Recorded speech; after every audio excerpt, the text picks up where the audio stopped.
Miss Mitchell, Right.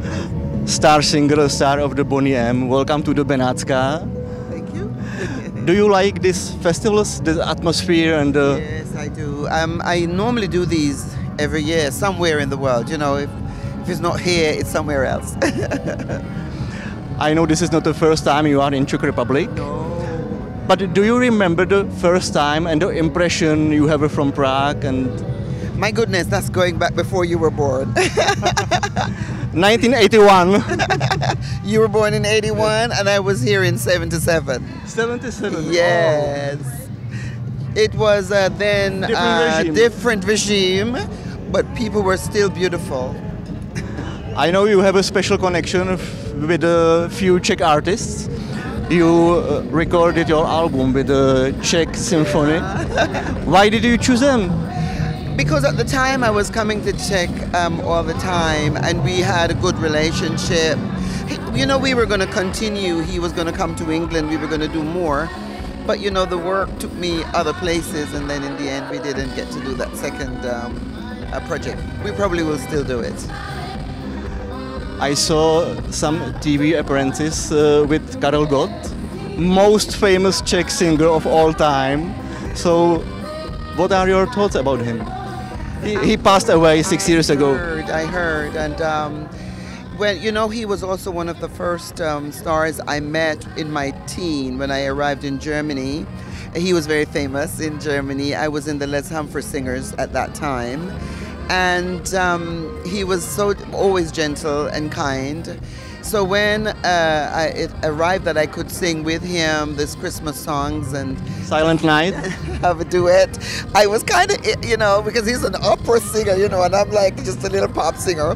But it was well received. So I have really fond memories and glad that I had the privilege to have this love and this experience.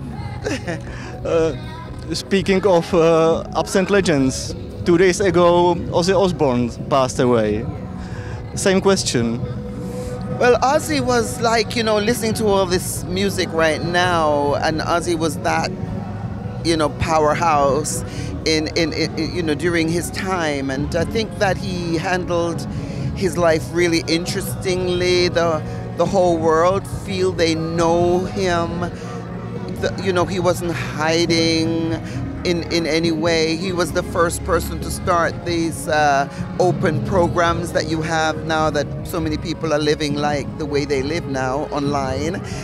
You know their story. He started that with his family. And I think that he will always be remembered in a very unique way for his contribution. Did you know each other personally? No, we didn't. We might have passed each other in passing because artists do, but I've always admired him, and I think maybe I hope he admired us. You are giving joy all around the world for more than 50 years. If you look back, have you always wanted to be a singer? If I look back, when I was very young, I did not know that it was that anything like that existed, or even could have existed for me. When I joined my parents in the UK, I adored the artists that were on TV at the time, you know, the Beatles and such people. And I did not think that such an opportunity that arrived for me would ever have.